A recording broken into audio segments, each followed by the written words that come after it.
The indictment stemmed from the operation of the USDA's Child Care Food Program. The government says Sampson Cotton, director of the Capital City's Boys Club, and Robert James Cummings, owner of the Capital City Boys Club barbecue hut, claim credit for serving more meals to low-income youngsters than they actually did, defrauding the government of over $130,000. U.S. Attorney John Bell says the indictment charges other crimes.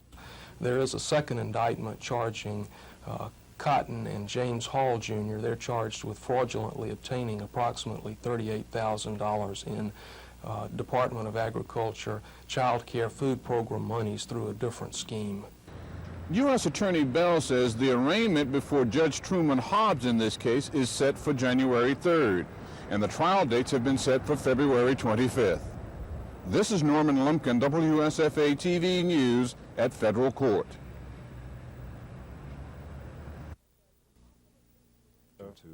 Dr. Wallace Birch says Haemophilus influenza, or H-flu meningitis, shouldn't be confused with other types of cold or flu. For one thing, the symptoms can be more severe.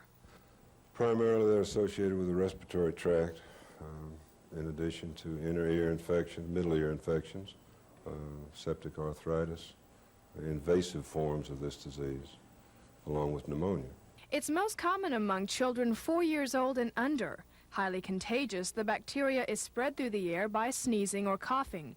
Treatment of H-flu meningitis isn't as easy as buying an over-the-counter cough remedy. Dr. Birch says in most cases, the child needs to be treated with an antibiotic. If a child isn't treated, he says the results can be very dangerous. In the untreated child, it can be fatal. But today, most children are seen by pediatricians or their family physicians. Treatment is successful, reasonably successful in all cases. Terry Stanton, WSFA TV News.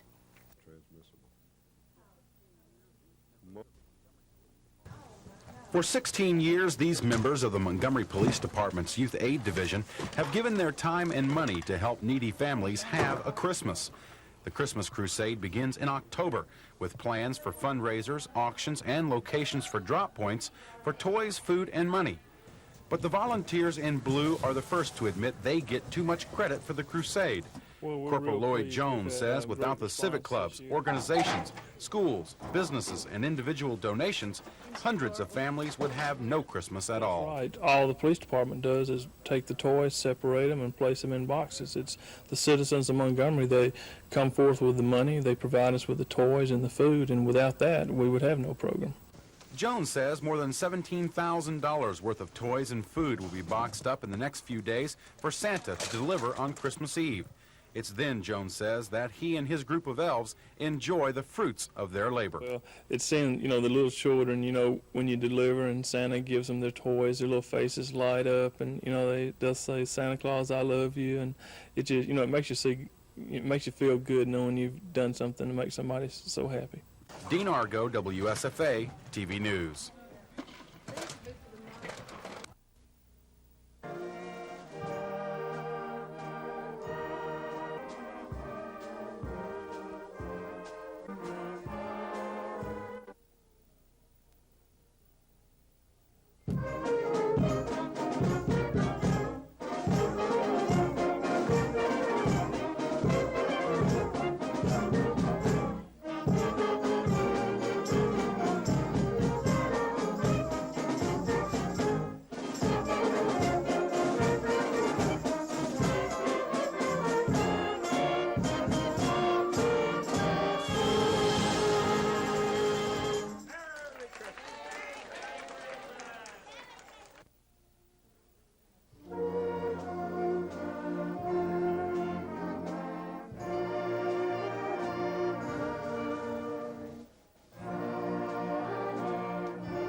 All opposed? No? No. That's 3-2, so these are time. First on the list is Mr. Beasley. This goes beyond just being able to sell alcohol. It bridges the rights of the people, the citizens, the majority voting for the legal sale of alcohol and a strict minority keeping that process from occurring. Lester made his statement. I don't know. You know, I am going to suggest that he still veto it and let the burden be on the council then. It's back to the basics for the 74 college all-stars who will be wearing the blue and gray on Christmas Day. The first day of practice reserved for installing very simple offensive and defensive schemes since the players have less than a week to learn them. At Mississippi Valley State, Jerry Rice set 9 national pass receiving records. He's considered by some to be the #1 pro prospect at his position. We're going to watch you and see if you're disciplined and how you work out, how much enthusiasm you got. So it really have a lot to do with if you intend on getting drafted. Rice's battery mates on the Gray squad are Vanderbilt's Kurt Page here and Clemson's Mike Epley. They'll share playing time at quarterback.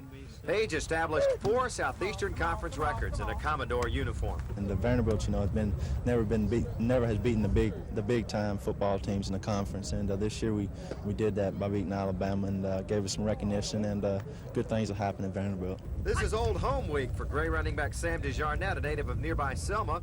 With a huge offensive line in front of him, the former Auburn and Southern Miss star figures he can impress the pro scouts with his running and pass catching. I think it's a great honor and, you know, just a big privilege just to be here and play in this game, you know, with all these great football players. You know, I want to do good, you know, but I still just, you know, I'm just happy to be here. All right, very important that we stretch well. So the men at the controls of all of this talent are Gray coaches Bill Curry of Georgia Tech and Alabama's Ray Perkins. Coach Perkins used to scout the blue-gray game as the head coach of the New York Giants. He's offered a few suggestions to some of his Tide players. He said that it'd be a key to have good practices, you know, more so maybe than playing the game, because, you know, they really evaluate you in practice more than anything.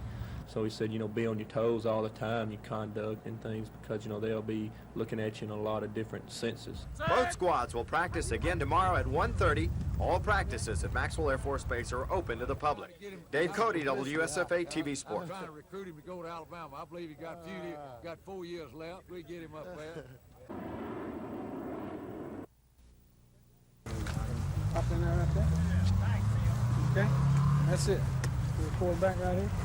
It might as well have been the first day at school. At times, it certainly appeared that way. You're Eric Bailey, right here. Okay. First game jitters?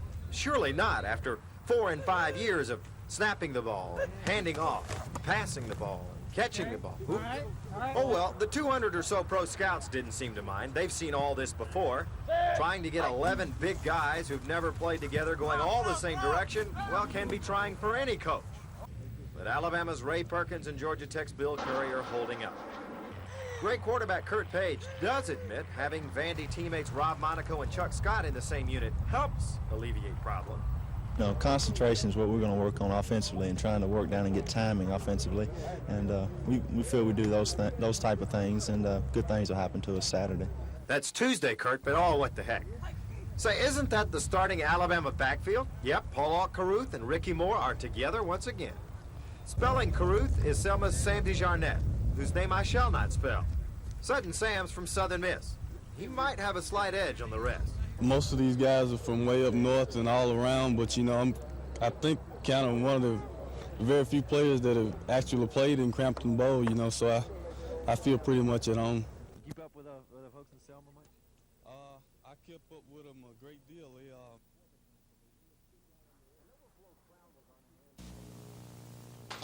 An overflow crowd was on hand for the council meeting to speak out on the ordinance.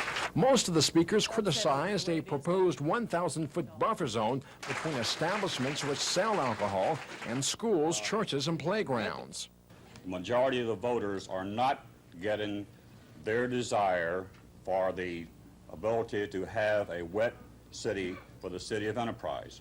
After the hearing, the council voted 3-2 to drop the distance to 600 feet for off-premise sales, but keep the 1,000-foot requirement for on-premise sales. The council thereby rejected a planning commission recommendation to set the distance across the board at 300 feet.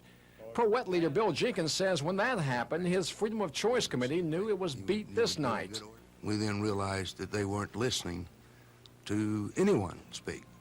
They're not listening to the public hearing, the citizens who spoke about democracy, about majority rule. They were not listening to this. Some wet leaders had hoped Mayor Don Donaldson would veto the ordinance, but last night council members John Lester and Jackie Thompson, who voted against the ordinance, said they would vote to override any veto. Both say Enterprise needs some type of ordinance now. Cal Calloway, WSFA TV News, Enterprise.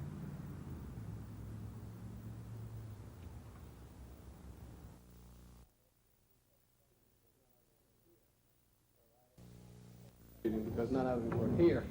So I asked that it be postponed until this morning where... Only one or two members of the building, the home builders was here at that.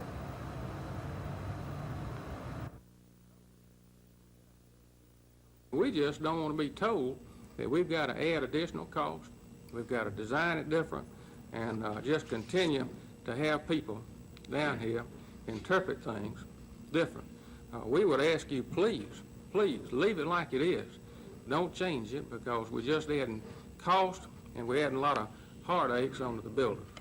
Oh, so, you know, that's good to know, because now, you know, we shouldn't have any difficulty in getting the code adopted. So for that reason, I'm glad.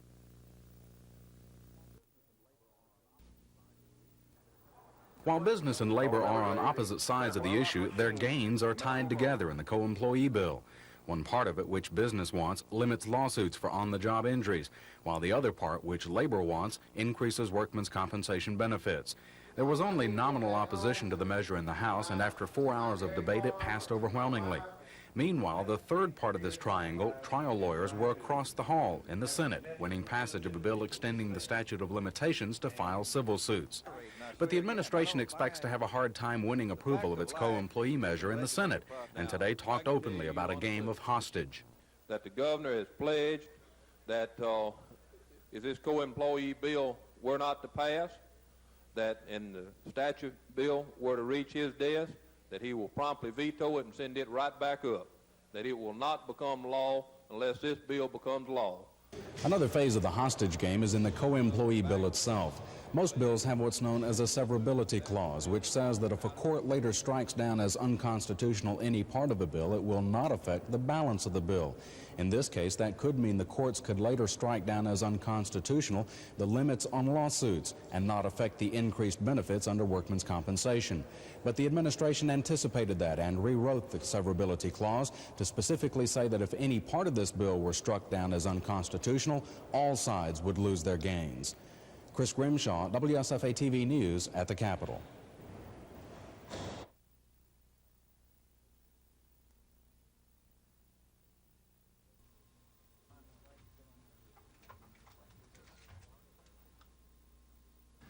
I can coach for as long as I like under the terms of the contract, you know, and it's a question I'm probably going to be asked and you're not going to get any answer on. You know, how long am I going to coach, or how long is the contract for? Other than say it's a lifetime contract, and how long I'm going to coach, I couldn't tell you at this time.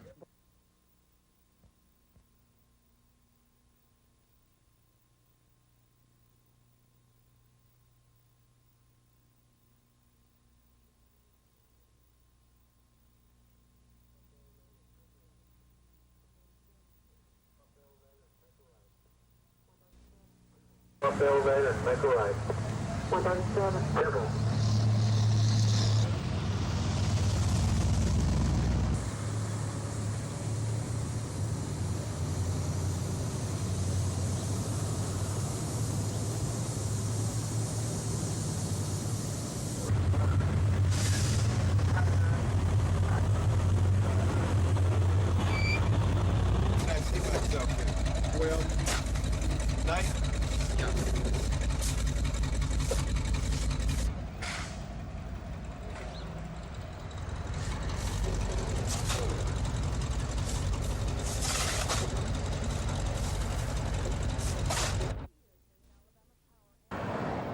It's been 2 years since Alabama Power and Alabama Gas Company began their Rate Stabilization and Equalization Plan, known as RSE.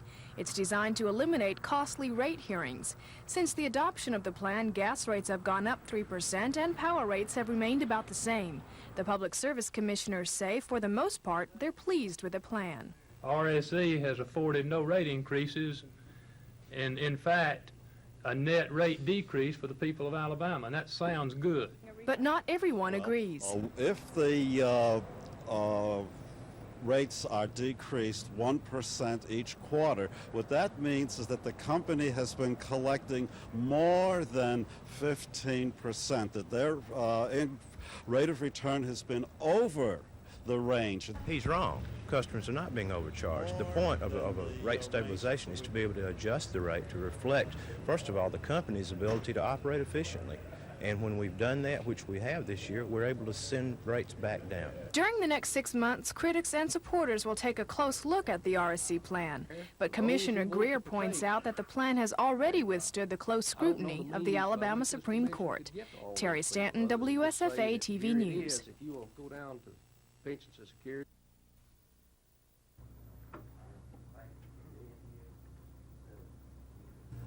Small and minor as they are, that have been enacted to help poor people, not even these little provisions are working. It's not helping. At the end of the 6-month period, on this public staff on behalf of the consumers. For Ryder SSI, is my recollection. Every household, there's no way comparable to this. Sound like? I know that those Commissioner Colton and Commissioner Greer. Families lined up for more than a block this morning outside the Salvation Army's Food Share program. Inside, volunteers passed out toys and more than 1,700 bags of food. Christmas dinners for many of these people. These families have already been approved for their Christmas help, so we know that they are needy families, and we think that this is going to be a great day for them. The scene was similar at Blunt Incorporated. Here the company bought enough groceries to feed 100 families, and employees took time out of their work to help deliver the goods all over town.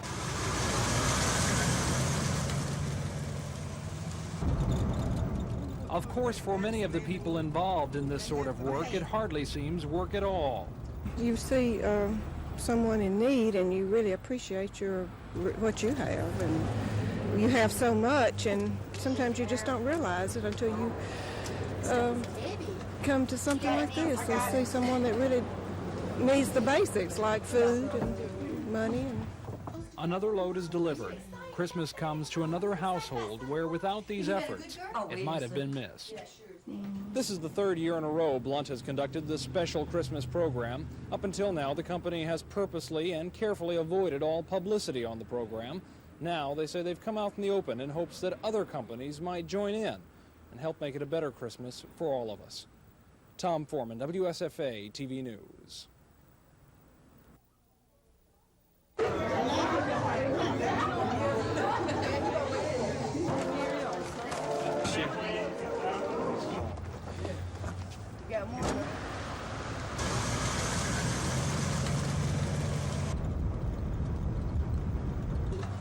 You got it, Nancy? I got it. Hey, y'all girls do. Where you want us to put it at the table? Hey there, are you waiting for Santa Claus to come? Are you excited about that? Huh? Are you excited about Santa Claus? Have you been a good girl? Is he gonna be good to you? Huh? And essentially what happens is a full liquid drum goes into one of those units. Whoever grabs that drum, an automatic hydraulic drum grabber grabs that drum, tips it, pours it into a tank, sets it back upright, puts it back in the carousel. The carousel rotates.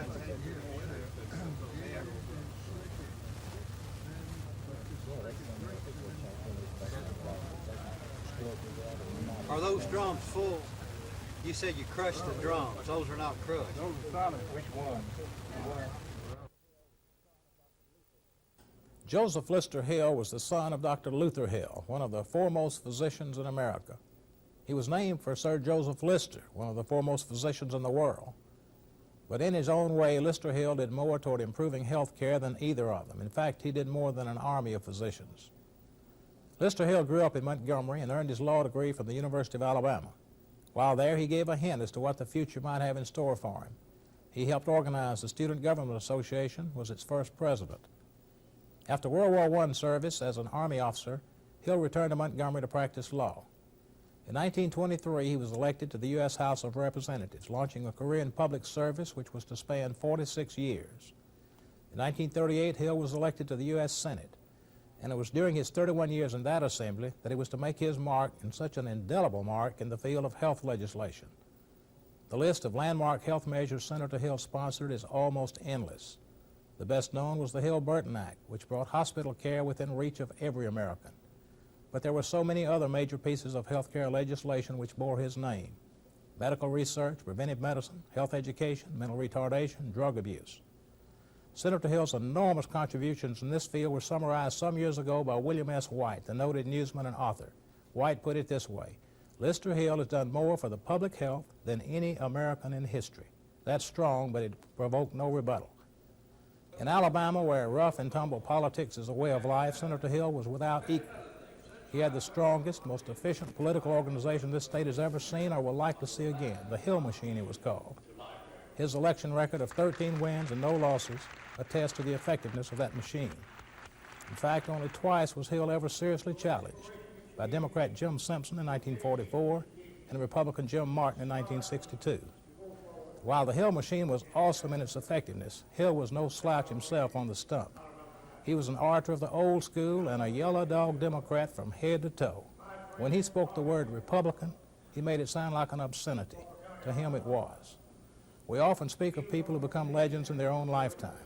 If any Alabamian ever did, his name was Lister Hill.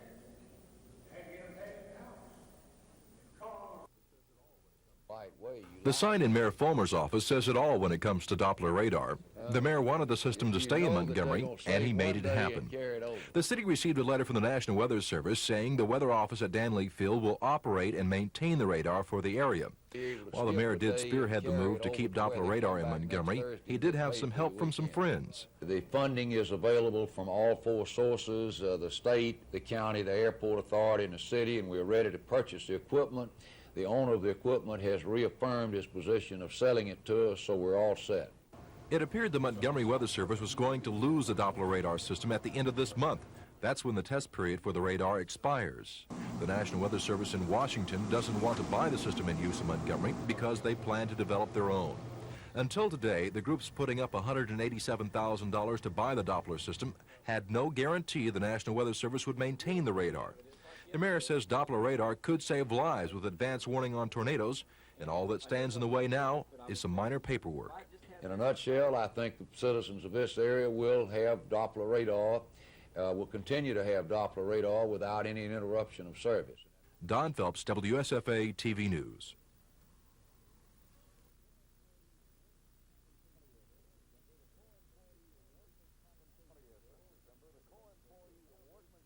On 20th of December, the co-employee workmen's compensation bill before the legislature apparently will not be resolved until next year. The House and Senate are currently debating the idea of recessing until January 3rd to then continue debate on the controversial measure.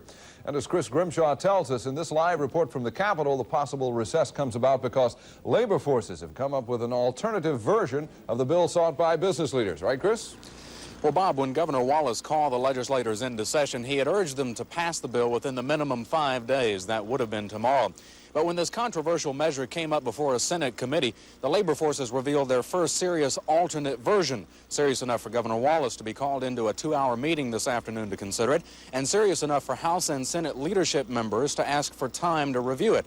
Lieutenant Governor Baxley told the members of the House and Senate that both sides of the issue are extremely close, not in terms of hours, but at least in terms of days. He says this stall in the progress of the bill is different than 6 months ago when the Senate killed a co-employee measure. He says then there was no possibility of compromise, and he says that chance is much more realistic this time. The labor forces say that the key to their alternative bill is that it doesn't change the so-called willful standard in which an employee has to prove that someone tried to cause his injury. That's what business wants. but there are a list of exceptions. The willful standard would be dropped automatically if the company violates any one of state, federal, manufacturer, or employer safety standards, or if a similar accident happened earlier, or if an accident happened when the employee or employer is intoxicated or on drugs. There would also be a $4 million cap on any lawsuit judgment. The bill also makes some drastic changes to the workers' compensation package. It raises the workers' compensation from 2/3 to 68.5% of his or her salary, and it gives the employee instead of the employer the choice of doctors to treat the injured employee. And Bob, while there was a great deal of controversy over considering this delay, which they are still doing, and it is likely that they will take the recess, but while there was a great deal of controversy over that, there was another controversial issue that came up that legislators said they had no control over, and that's getting paid during the 13-day period that they're in recess. Bob? And that could amount to quite a bit of cash. Oh, about $140,000 probably. Well, now, how long do you think it will take them to consider whether or not they are going to shut down for the holidays and come back after the first of the year? About 15 minutes ago, the Senate adopted a resolution that would call for that recess. That resolution is now being considered by the House and may have passed by now. If the House chooses not to take that recess, the Senate naturally would have to reconsider its position, but it's very likely that they will take the recess. Sounds good. Keep us posted on what happens. Chris Grimshaw, live at the state capitol. Domestic situation some better. Bill deal? Yeah. That too. If we come out with peanut legislation. I believe it's less than a 50-50 chance on account of some things that's happening. Experts getting a hold of it and telling falsehoods about the program and all. We are going to try to, as I have said, go through this educational process with the congressman in Washington and try to continue our peanut program we have known it in the past.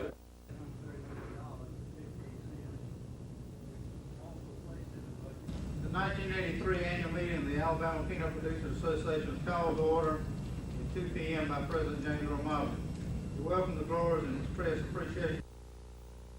A, B, C, D, E. Who said it? Who? Thanks to God. Thank you, kids, for helping. Go ahead.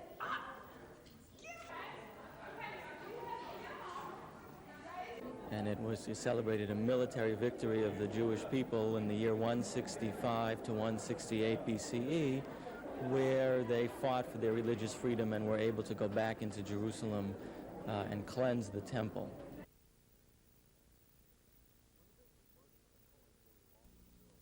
When the business version of the co-employee lawsuit bill reached a Senate committee, the members weren't there. They were down in the governor's office discussing labor's counteroffer. It was 2 hours later when that counteroffer reached the Senate committee. That counteroffer reportedly keeps business tough restrictions on lawsuits, but also offers a list of exceptions, including the company violating state, federal, manufacturer, or employee safety standards, repeated accidents, or someone involved in the accident being intoxicated or on drugs. There would also be a $4 million cap on lawsuit judgments.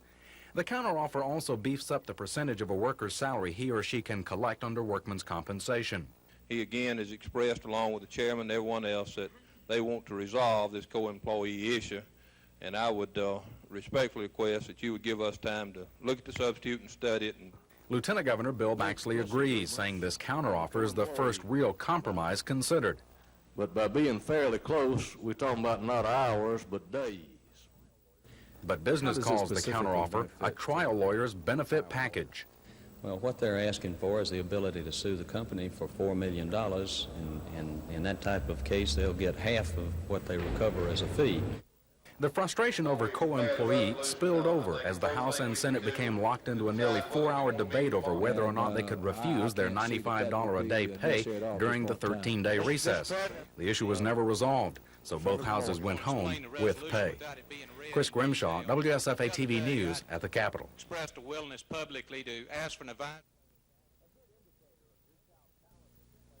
A good indicator of just how talented the players are in the blue-gray game is the number of professional scouts who've been attending their practices. Joe Woolley, a scout for the New Orleans Saints, is one of some 200 professional scouts in Montgomery this week, representing not only the NFL, but the USFL and CFL as well. Woolley, a scout with the Saints for 4 years, describes his life as nomadic. Well, all the time you're in and out of schools, in and out of towns, and you really don't ever get to know anybody, only a few players, sometimes a few coaches in a school, and it's a very lonely life. With stopwatches in hand, scouts are very visible at practice. We'll spend a couple of days here watching the players, watching the movement and seeing, how they react and so forth. And a lot of times, one of the things you like to find out is sometimes how a guy reacts on a new system.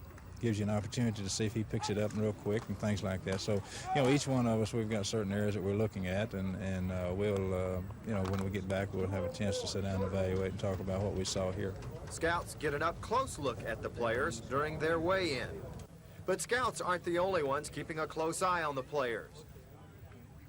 This is a player representative, or agent as he's sometimes referred to, in action, making contact with a prospective client. First thing that our clients are looking for us to do is represent them in their contract negotiations with prospective clubs that they may be dealing with.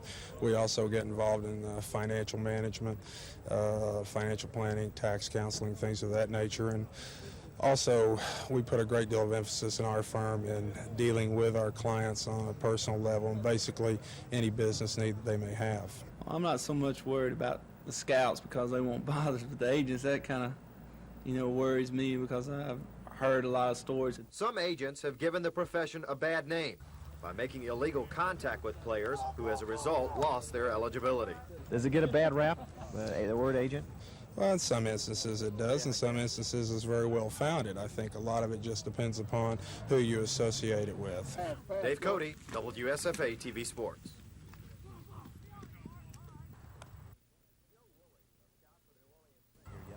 Joe Woolley, a scout for the New Orleans Saints, is one of some 200 professional scouts in Montgomery this week, representing not only the NFL, but the USFL and CFL as well. Woolley, a scout with the Saints for 4 years, describes his life as nomadic. Well, all the time you're in and out of schools, in and out of towns, and you really don't ever get to know anybody, only a few players, sometimes a few coaches in a school, and it's a very lonely life. With stopwatches in hand, scouts are very visible at practice. We'll spend a couple of days here watching the players, watching the movement and seeing, how they react and so forth. And a lot of times, one of the things you like to find out is sometimes how a guy reacts on a new system. Gives you an opportunity to see if he picks it up real quick and things like that. So, each one of us, we've got certain areas that we're looking at, and we'll, when we get back, we'll have a chance to sit down and evaluate and talk about what we saw here. Scouts get an up-close look at the players during their weigh-in. Each year for the last 4 or 5 years, it's gotten better, and this year is probably the best crop, and I've heard a lot of the other scouts say the same thing from other clubs. So I think it's probably the best crop they've had here in a long, long time.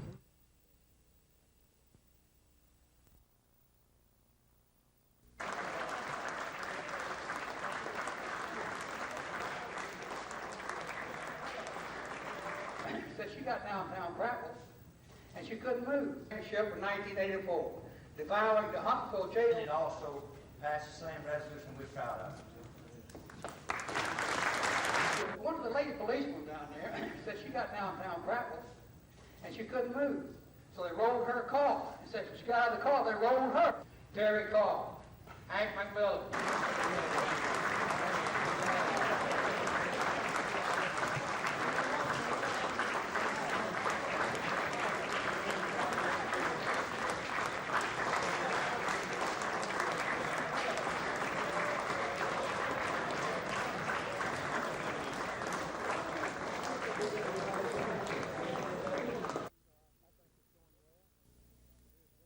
I think it's going well, and I'm very pleased with a few of the commitments that we've gotten thus far. Very excited about a few of them, and, but that's all they are at this time. And, it's a long time until signing. I think they're firm commitments, but it's a long time till signing. I think all signs show that we're going to have a real good recruiting year. But like I say, this is not the time to say it.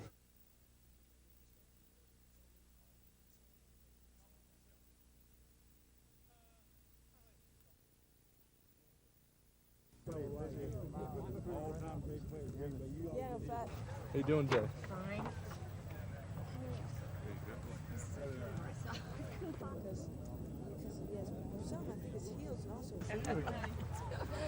I'm fine, I'm fine.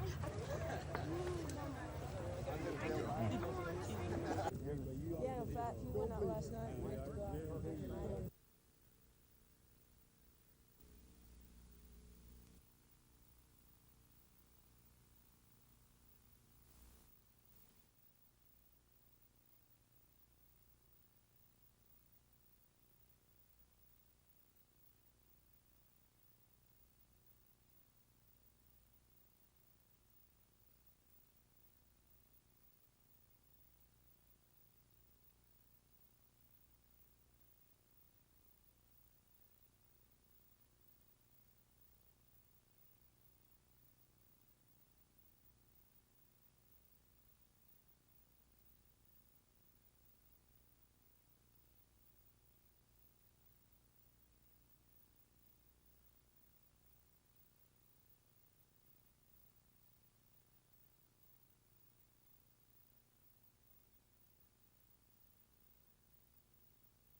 Family members say the 89-year-old former senator was in failing health for the past year, and his last bout with pneumonia was too much for him to overcome. Friends describe his passing as the end of a political era. During his 15 years in the House and his 31 years in the Senate, Lister Hill amassed an amazing amount of power and respect in Congress and in the White House. In fact, it was Senator Hill who nominated FDR for an unprecedented third term as president. Senator Hill's son-in-law, Charles Hubbard, says the senator was more than a powerful politician. But I think so many of us and so many people that really knew him much better long than I have, thought of him more of a statesman, a professional statesman as opposed to a politician. A close family friend, General Will Hill Tankersley, described Senator Hill as a man who believed in loyalty, high ethical conduct, and duty not only to country, but to his fellow man. He was really for giving everybody who wanted it a hand up and not a hand out. He was a man of great compassion.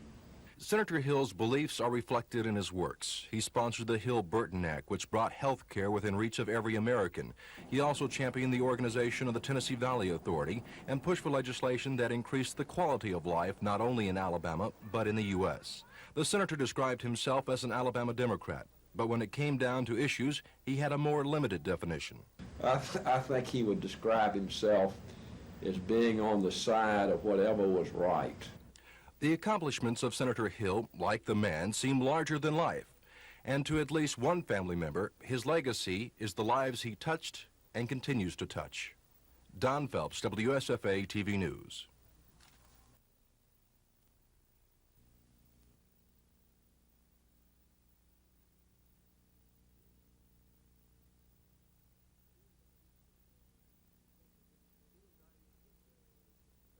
The two indictments that the special grand jury released on December the 19th of '84 were arson in the second degree and burglary in the third degree of the Southern Poverty Law Center, that fire taking place back on July the 27th in the late hours and July the 28th in the early hours of '83.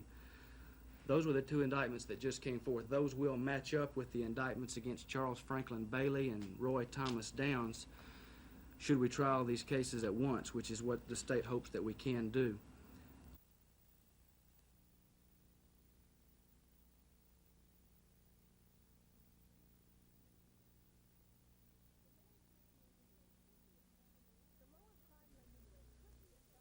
The lowered prime lending rate could be a shot in the arm for the housing industry. The general sales manager for Aronov Realty says sales have been pretty good lately, but he expects to do even more business now. It will stimulate building and it'll stimulate sales, and when that happens, material prices go up, so it costs more to build the house. And when it costs more to build a house, then the price of the house itself increases. Now's the best time in the world to buy. The housing industry experienced a severe slump a few years ago when the prime rate soared to 21.5%, but now rates are the lowest they've been in almost 2 years. One banker says this is because the Federal Reserve has loosened its grip on the money supply. And the money supply is increasing.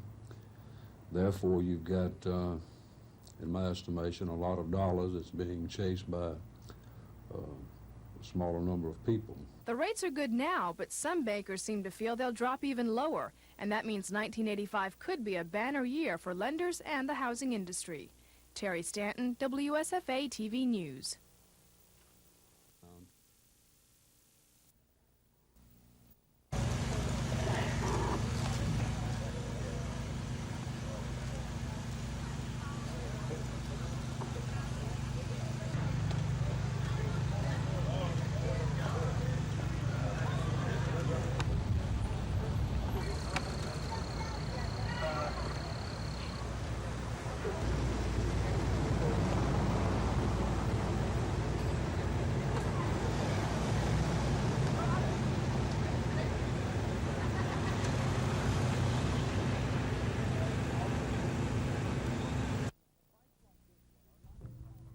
Sites like this one are not uncommon around Alabama. Acres of woods cut and burned by lumber companies. But every year, right around Christmas, something magical happens in some of these areas. The trees come back.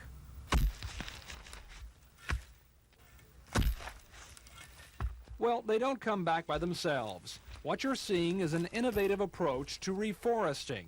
These workers are high school and college students who are spending their Christmas break planting pine trees. It's okay. It's pretty fun. We work, most of the guys out here, we know each other pretty well. Yeah, I enjoy being outdoors. You know, I see a lot of different wildlife, turkey and deer, such as that, and I enjoy being outside a lot. I enjoy it.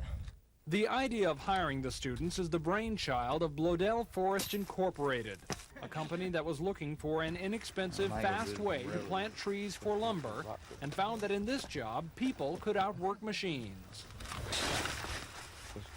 Though the program is only a few years old, so far it's working out just fine. The company is getting a good start on a new crop of lumber. Today, 19,000 trees were planted, and the students, well, while they earn some Christmas money and get a little experience, they get something else on top of it all. They get to make an investment in their own future by planting trees that maybe, one day, they'll use. Tom Foreman, WSFA TV News in Macon County. The legislature will be back to work on the job injury bill January 3rd. And from now until then, the legislators will continue to receive their $95 a day pay. The Senate said it wasn't possible to adjourn without pay. The governor doesn't seem too bothered by the legislature's Christmas gift to itself. I can always call a session, but I can't determine when they recess and when they don't. The fact, though, that in my judgment, when they come back here on January the 3rd, we're going to eventually get a good bill that's in the interest of the working man and also management. And that in the long run is what we need, because we have a number of industries that are thinking about Alabama, and in my judgment, if they don't pass this co-employee bill, we're not going to get them. The governor might be able to tolerate a legislative paid vacation. It's the public that might not be so understanding. I don't think that's fair to the average working man here in Alabama. That's just part of government, and unless the whole system changes, then it won't be corrected. Maybe the legislature will take Lieutenant Governor Bill Baxley's hint when he says the legislators are free to give their paychecks to a church or a charity. After all, this is the season to give. Susan Silvernail, WSFA TV News.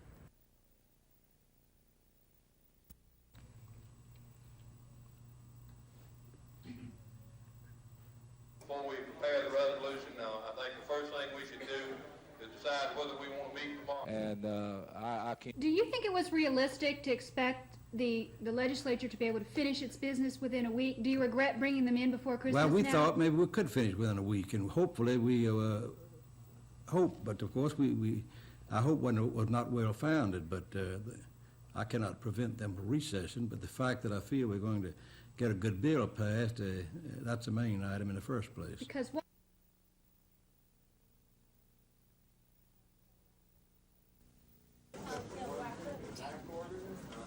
Too late.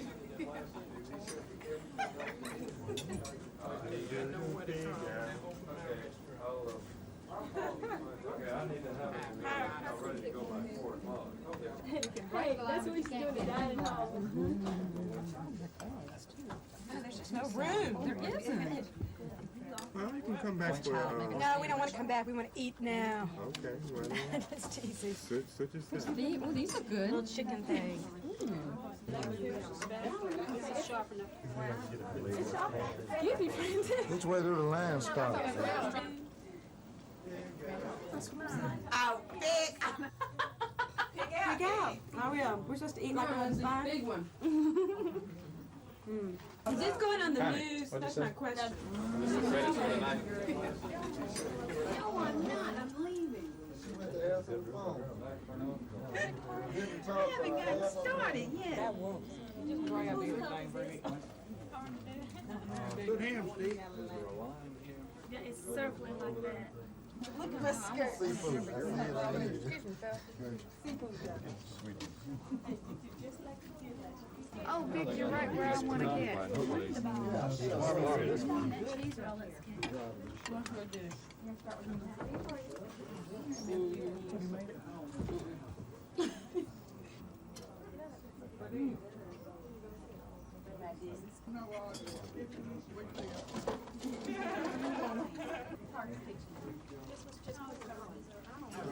Jackie Cooper, please call us. I can't. Get out of line, Joanne. We hope. Don't get the ball getting in.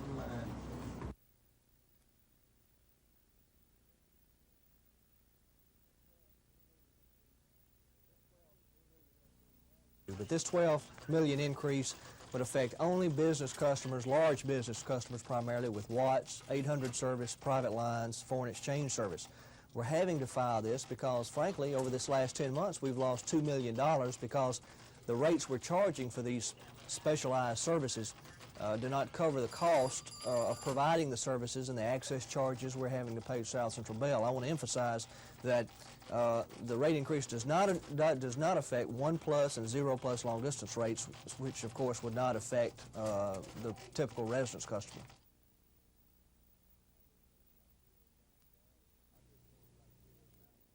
I just want to be an example for all the kids in Opelika, any small town across the country.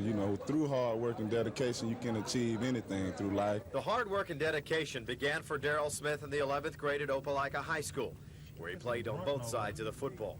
Overlooked by Division I colleges, Smith went to Division II North Alabama, where his blazing speed earned him playing time in the Lions secondary as a freshman. It's another reason, I'm proud to be here because, yes, it's ratifying the Division II guy at a big All-Star game. So that's an added inspiration to me to go out Christmas Day and, give it all I got, represent Division II football also. Smith is only 5'10" and 180 pounds, but his speed and movement to the ball has pro scouts drooling. They want to see you up against a Division I competition. Yeah, well, it's been hard for me adjusting at first, but working with Jerry Rice and this other receiver, it's great for me, and I look at it as a challenge. I'm learning a lot, and I'll continue to learn as each day passes and as each year passes, and that's really my main objective, is to get better and better each day.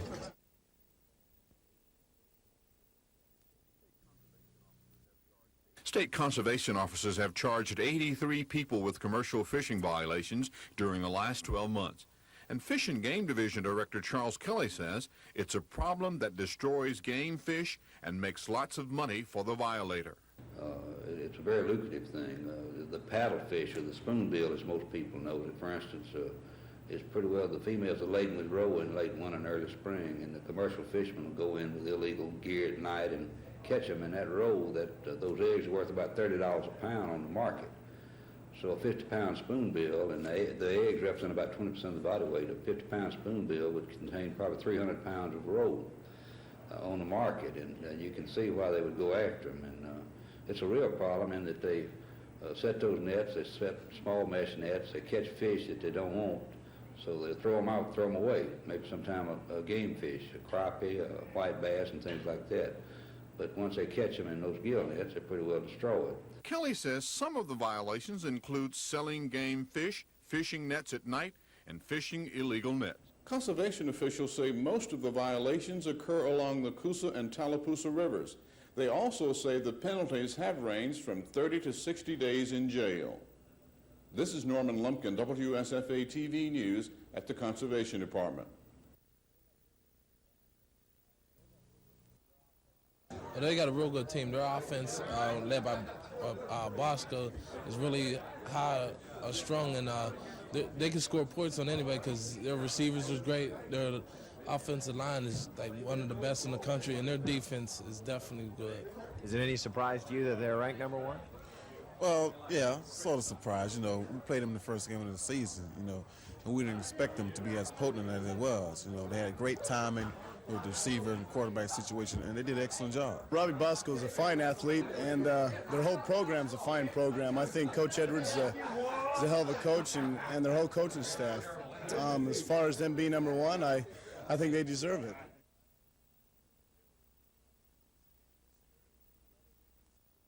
This year, at 6'6", 294 pounds.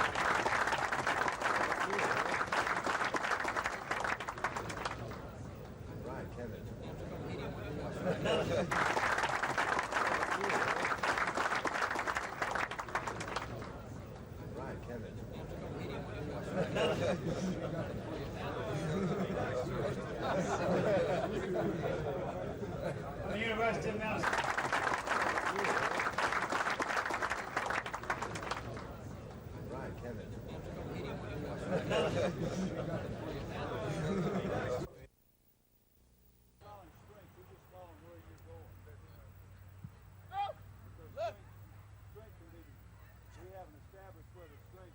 Back real quick, hustle. Here we go. Here we go. Okay, rock it out. Again. Knees to the shoulders. It really did. In terms of my motivation, intensity, it just really destroyed it. I couldn't think about anything but NCAA. 1 minute I was playing, the next I wasn't, and another minute I was playing again. So that was something that was very frustrating to not only myself but to my teammates, and that's something that I feel shouldn't have occurred. Change locations on me. I couldn't find it. All right, knees to the shoulders. Here we go, Tim.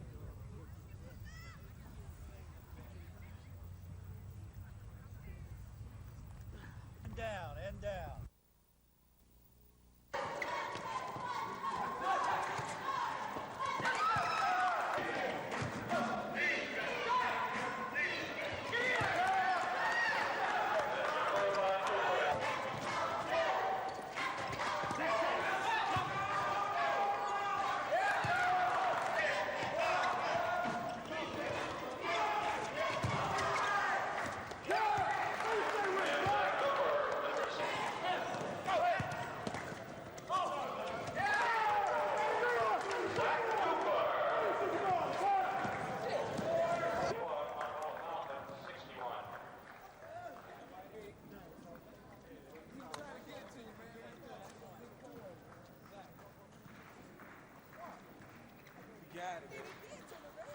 Hey, we're going fucking go.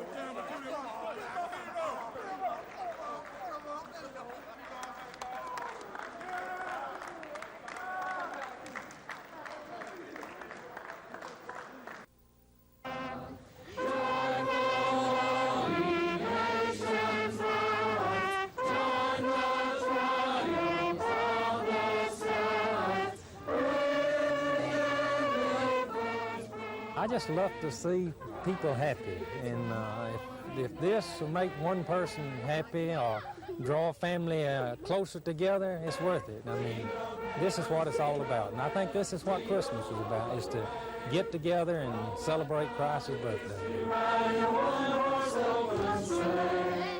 Uncle Emmett was the first person to pick a lollipop off the tree this year after receiving special instructions from Skip.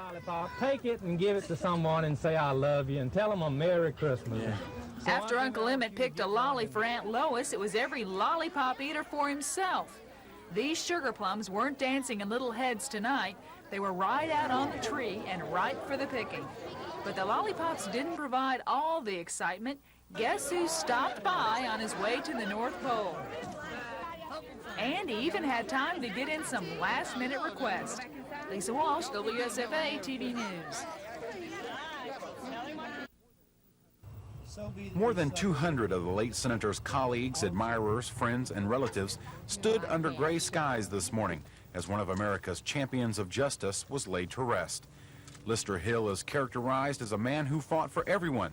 Governor Wallace calls him the best there ever was. And I think everyone who ever came in contact with him had the highest regard for him from the beginning, because he was certainly an intelligent, brilliant man, and loyal to his state, and his passion was also one of the finest.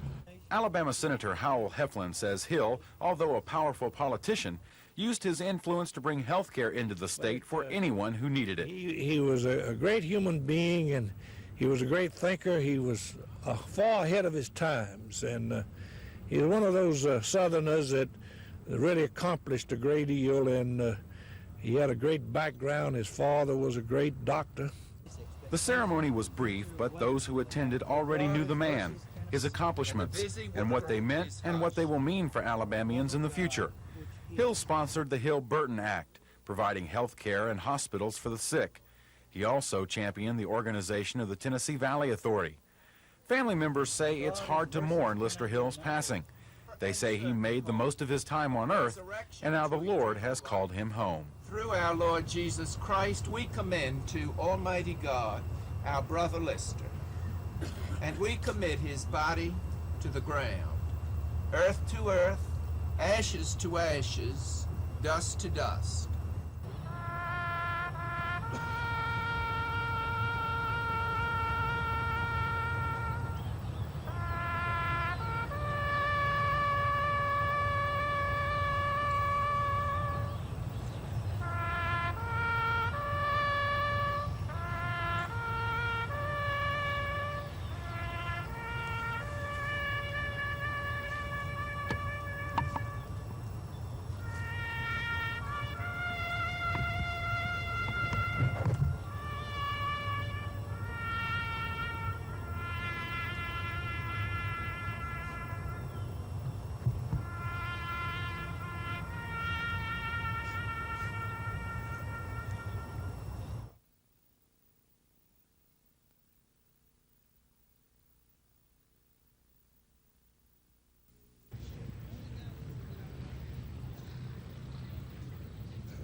Play you run off of a quick out move.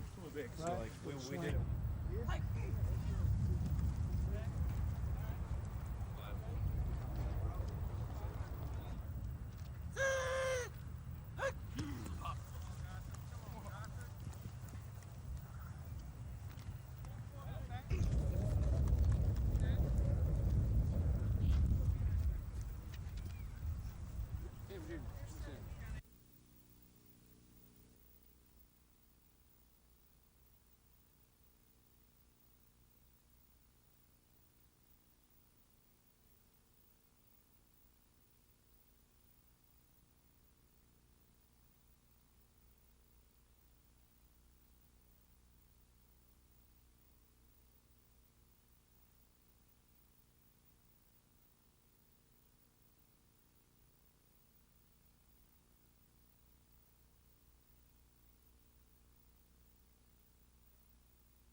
We start early in the game, Tennessee in orange, knocking on the door. This is Johnny Jones. He'll take it in for a 2-yard touchdown. Tennessee led 7-0. Later, leading 13-0, quarterback Tony Robinson hooks up with Tim McGee for a 5-yard score. Tennessee connected on a 2-point conversion and led 21-0 at halftime.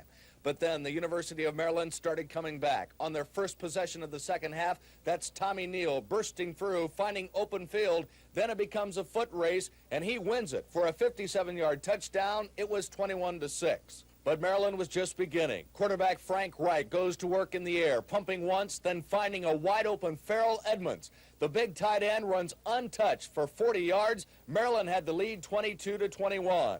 But the game was far from over. On the ensuing kickoff, landing 4 yards deep in the end zone, that's Pete Panuska, running it to the left side, finding a hole, and Panuska will burst out with speed and beat the defenders for Maryland. He runs 100 yards for the touchdown. Tennessee had the lead right back 27-22. But late in the game, the Terrapins drove down the field, and Rick Bodanic's second touchdown gave Maryland a 28-27 lead. Tennessee had one final chance to pull it out. Quarterback Tony Robinson on a great quarterback draw, but he's hit by Keita Covington, fumbles the ball, and Keita's brother Al Covington recovers. Maryland secures a 28-27 victory over Tennessee. This is Scott Clark reporting for NBC News.